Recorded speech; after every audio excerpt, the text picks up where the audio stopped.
In January, we covered here how the self-described Freedom Convoy protests in Ottawa, Canada, against pandemic health measures and Prime Minister Justin Trudeau's government.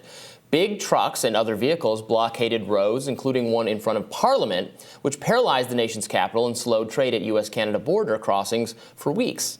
Trudeau was forced to testify before a public inquiry on his decision to invoke the Emergencies Act to clear out protesters.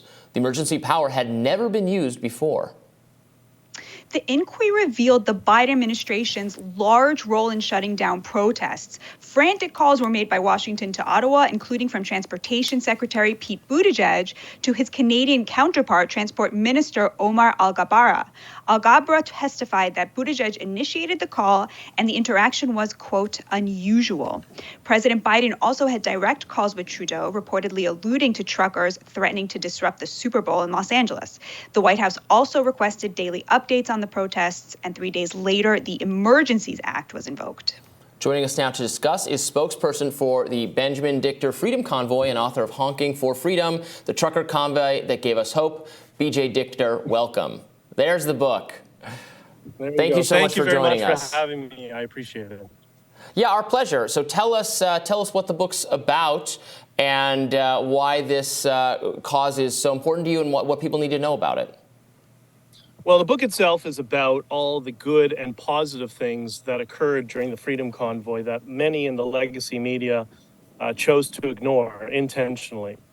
And it's really quite heartwarming because it shows people from across the political spectrum coming together, irrespective of identity, political worldview. We all agreed at that point that we need to come together and support each other around this movement, which was about peace, love, unity, and freedom. And when I put together the initial messaging for the convoy, I hearkened back to my teenage years, going to Grateful Dead concerts and to Fish concerts, and understanding that culture of loving each other and having people who have completely different, worldviews, but we can agree to love and support one another. In this case, it was for a cause to remove the data tracking app and the mandates that caused those apps. Yeah, BJ, I have to say, watching that, covering that, reporting on it from afar, it was one of these moments where it was so clear to me what the right side was. I mean, I felt that we were watching the biggest labor action that I had ever seen, and immediately the response from the powers that be, from Trudeau, from government, from the mainstream media here in the US and certainly in Canada was, these people are Nazis.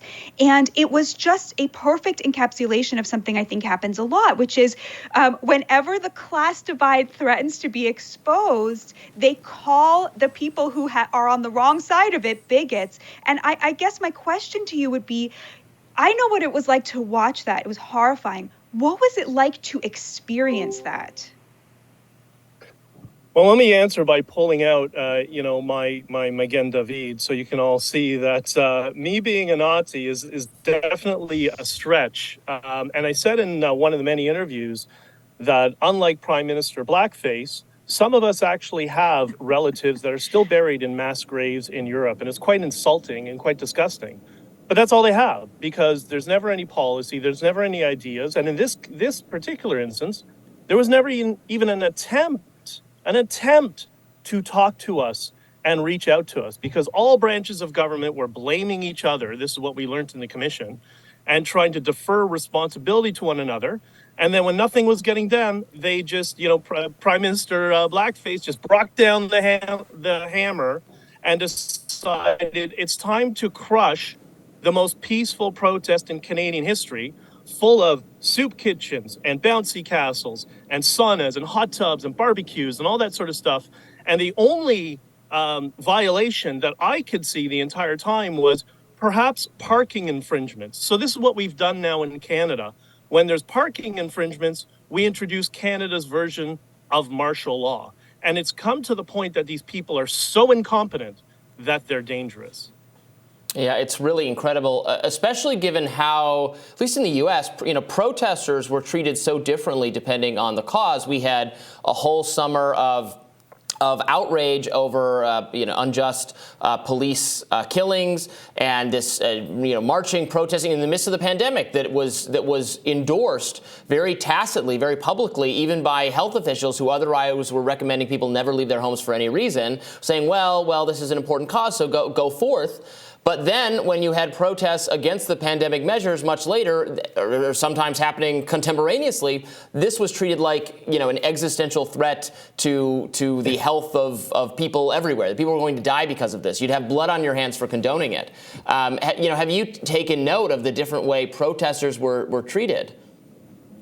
Absolutely. And, the people that were there protesting, our truckers, a large swath of them were either from the Sikh community or from Eastern European descent, or, recent immigrants from Eastern Europe within because a lot of those people in trucking, in the company that I work with, it's mainly people from Poland and Belarus.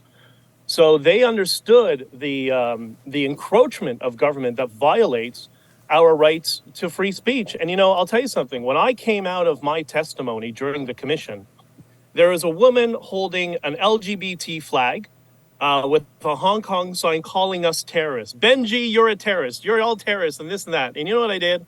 I turned on my Instagram and I turned around and I said, don't be angry at her. The Freedom Convoy protected her right to free speech, just like it protects our right to free speech. She's probably a wonderful person, in my view, just very confused. So it's really scary that those in power not only have forgotten the values and the importance of free speech, but at the same time, they hold all the political power, but they play the victim card.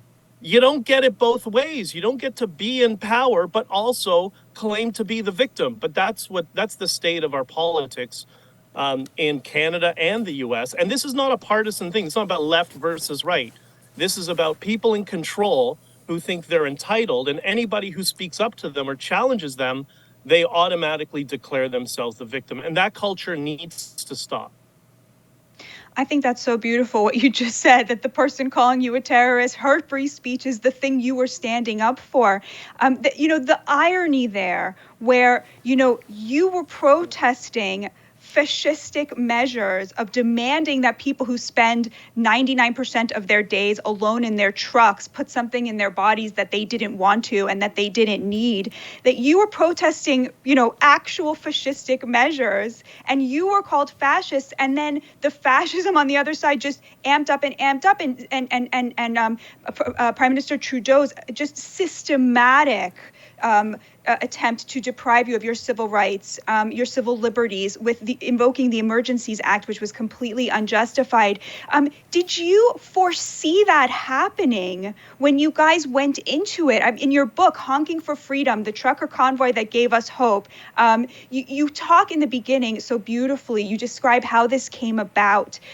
Tell us a little bit about that, and tell us, did you foresee this happening? The absolute just complete breakdown of the government in terms of meeting your needs. Well, never accuse me of believing that the government is in any way competent. That's just kind of my worldview. My father was a teacher, so I've grown up around government, and I'm a little bit skeptical, if you call it that. In terms of the organic movement growing this large, I got to tell you, I tried. And when Tamara Leach called me, I said to her, and we'd been friends for many years, I said, okay, Tamara, how big do you want it to be? I can make it pretty big. I got a media strategy that I think will work.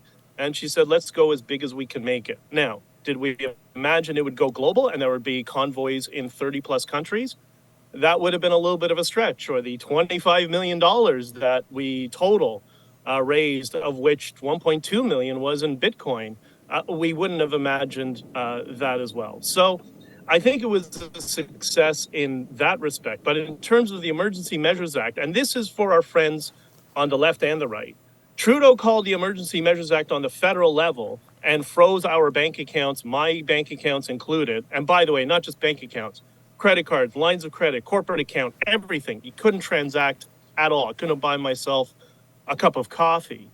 But 2 days before, the Premier of Ontario, a conservative, invoked the Emergency Measures Act 2 days prior to Trudeau.